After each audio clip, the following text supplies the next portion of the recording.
Mengapa aneh? Undang-undang IKN ini digulkan dengan cara tergesa-gesa di DPR, hanya beberapa bulan kalau nggak salah, 2 atau 3 bulan itu. Kemudian dipaksakan dan kemudian akhirnya memang menuai protes dari masyarakat, yang kemudian masyarakat melakukan satu protes ke MK, ya, Mahkamah Konstitusi, untuk membatalkan undang-undang IKN itu. Dan apa hasilnya?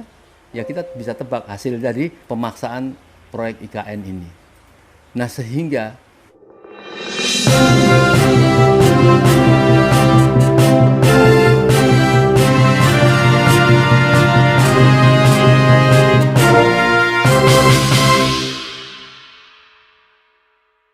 Baik, Om Lim, kita coba bahas kembali nih tentang berita-berita terbaru seputar politik dan seputar fenomena di negeri ini ya.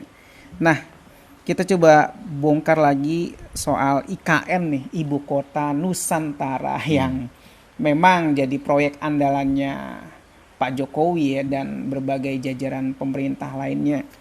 Di mana ini proyek yang super, istilahnya super raksasa ya, memindahkan ibu kota negara, bayangin memindahkan ibu kota negara dengan biaya yang gimana ya, katanya sih dulu nggak pakai APBN tapi akhirnya harus masuk APBN. Nah, ada cuitan dari Said Didu bahwasannya sebut bos IKN dikabarkan resign. Tapi itu cuma cuitan, dan itu cuitannya hanya mempertanyakan ya. Nah, sedangkan wakil kepala otorita komentar bahwa itu hoax. Nah, terkait hoax atau tidaknya ya, itu memang butuh pembuktian lebih lanjut.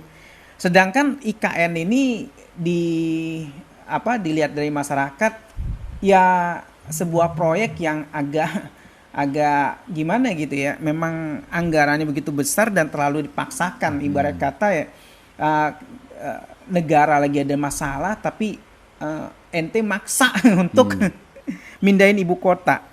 Nah, ini gimana Om Lim menyikapinya sebagai seorang pengusaha yang memang pernah berhitung ya, dan juga sebagai seorang pemerhati politik. Gimana Om Lim? ya, jadi saya kira ini bukan masalah hitungan, tetapi suatu kebijakan yang bisa dikatakan aneh. Mengapa aneh? Undang-undang IKN ini digulkan dengan cara tergesa-gesa di DPR, hanya beberapa bulan kalau nggak salah, 2 atau 3 bulan itu. Kemudian dipaksakan dan kemudian akhirnya memang menuai protes dari masyarakat, yang kemudian masyarakat melakukan satu protes ke MK, ya, Mahkamah Konstitusi, untuk membatalkan undang-undang IKN itu. Dan apa hasilnya? Ya kita bisa tebak hasil dari pemaksaan proyek IKN ini. Nah sehingga memang tadi kalau dikatakan apakah resign itu menjadi isu dan sebagainya, kita tidak usah bicara masalah isu, bicara tentang fakta saja. Apakah proyek IKN sekarang ini tengah berjalan? Siapa yang membiayai? Faktanya kan banyak beberapa negara yang sudah katanya berkomitmen untuk menjami mereka menarik mundur, ya. Dan ini bisa dibayangkan bahwa proyek ini akan mangkrak.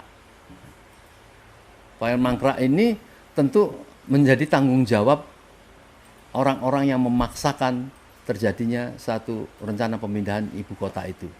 Dengan hanya kemudian sekarang memberikan alasan bahwa dulu Pak Karno pernah memang merencanakan terjadi pindah ibu kota di Kalimantan Tengah misalnya. Nah, saya kira ini hanya omongan yang tidak bertanggung jawab ya. Faktanya sekarang IKN itu bisa mengarah pada satu yang mangkrak. Maka para tokoh masyarakat sering sekali melakukan webinar, baik dari kajian secara sisi hukum, kajian secara keamanan.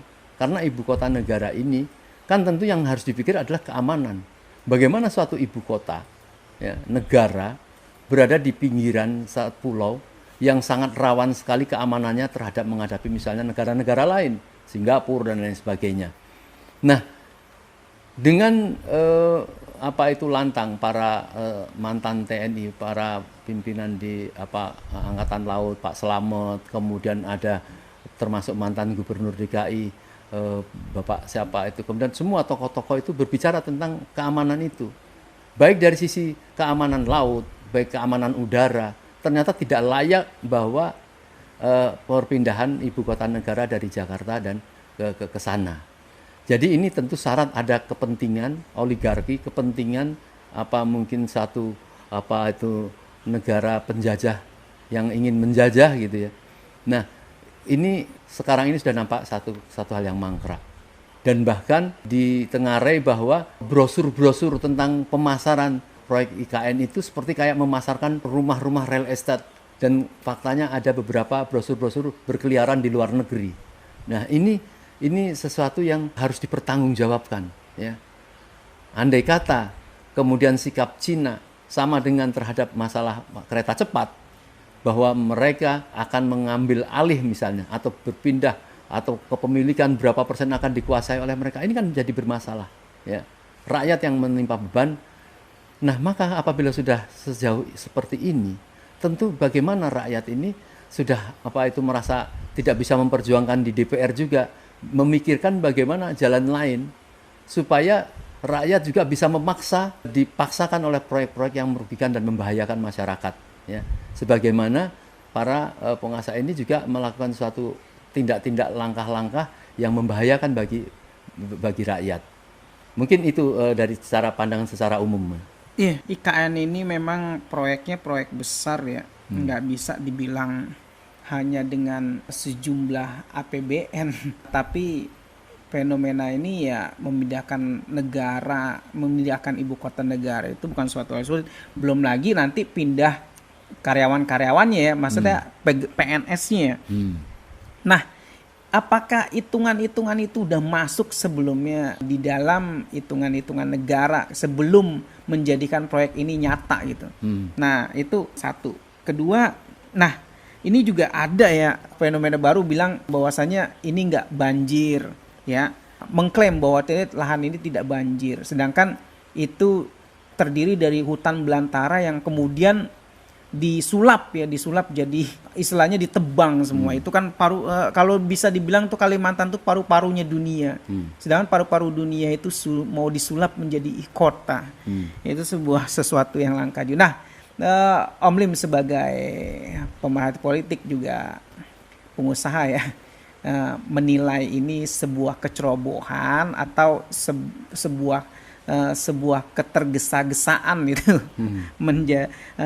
Ada apa sih di balik itu? Apakah ini pesanan atau memang kebutuhan rakyat sebenarnya? Silakan Om Lim. Ya, jadi kalau dikatakan strategis atau tidak, tadi saya katakan bahwa undang-undang IKN yang digulkan ini tidak melalui proses kajian ilmiah yang bisa diakses oleh masyarakat, ya.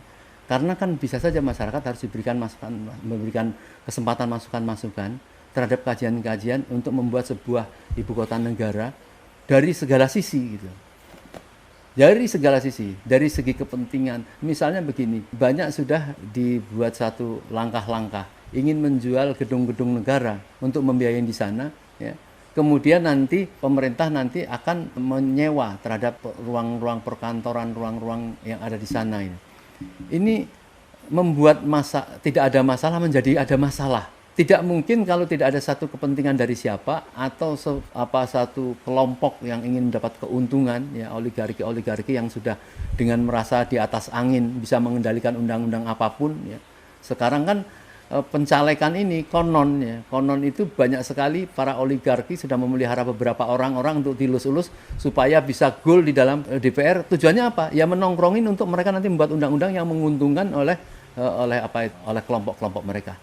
Ini luar biasa Indonesia untuk dijadikan bancakan, ya, yang sangat memilukan, ya, memalukan dan memilukan. Jadi dan kita tidak bisa berbuat apa-apa, ya, terhadap paparan-paparan seperti ini, sampai keselnya orang-orang para intelek ini akhirnya mereka melakukan tindakan-tindakan yang tidak mungkin proporsional, yaitu melakukan demo, ya, yang sebenarnya mereka cukup memberikan kajian-kajian ilmiah di antara para tokoh-tokoh ini, kemudian memaparkan kajian-kajian ilmiahnya ini, kemudian pemerintah memperhatikan ini, rakyat keberatan.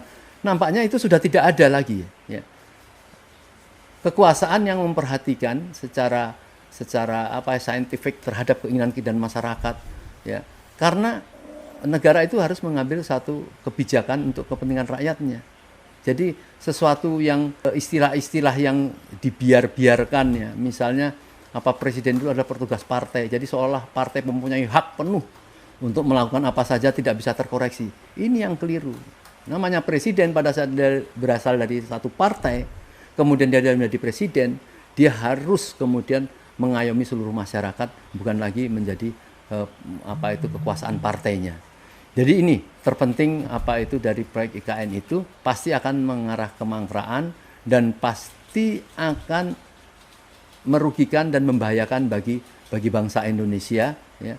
Bayangkan kalau kemudian konon berapa miliar ya jumlah penduduk Cina, dan kemudian sudah merasa harus keluar sampai 200-300 juta, kemudian dipindahkan merasa punya hak terhadap IKN misalnya di sana.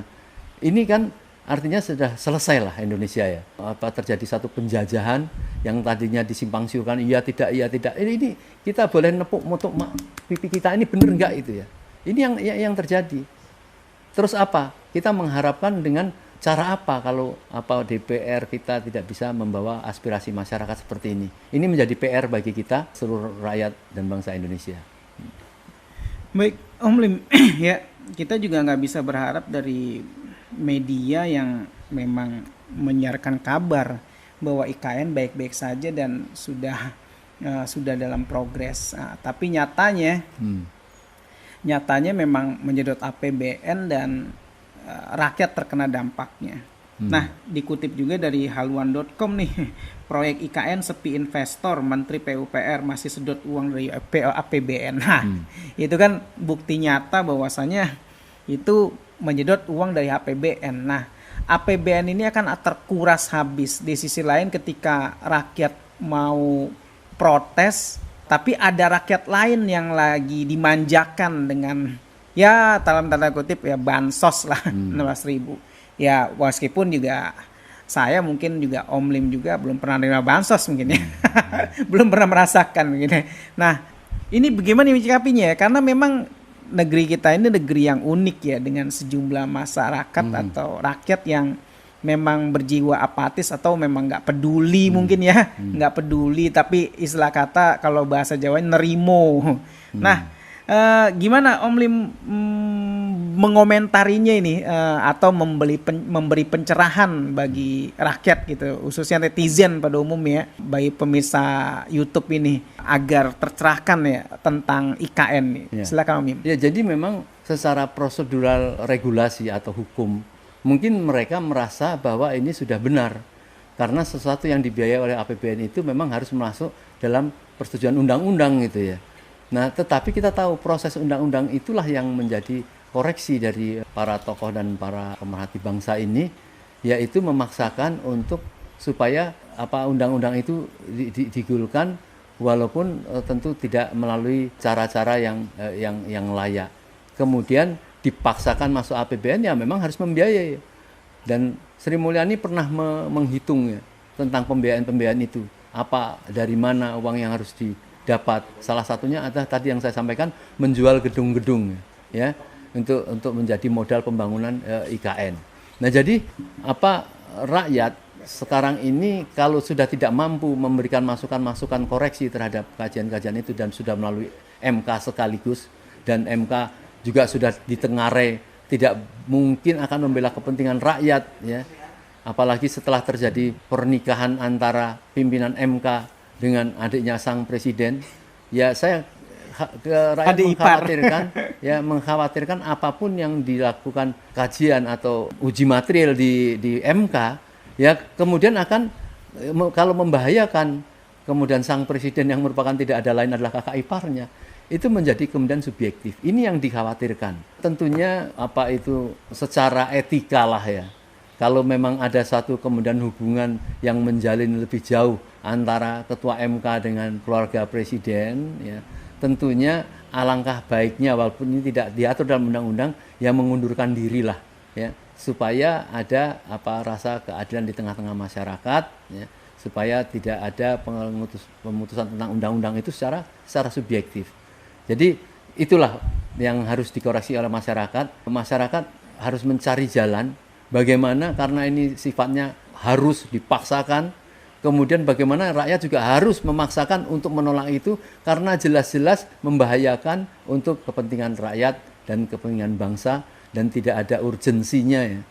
Pemindahan ibu kota itu kalau cuma alasan macet dan lain sebagainya, tergantung pengelolaan ya. Kalau Jakarta tergantung pengelolaan, kalau dengan gubernur yang benar ya, faktanya seorang gubernur yang bernama Anies Rashid Baswedan dalam waktu sebentar bisa menciptakan transportasi connecting yang sedikit banyak ya, ada penyelesaian kemacetan dan lain sebagainya gitu.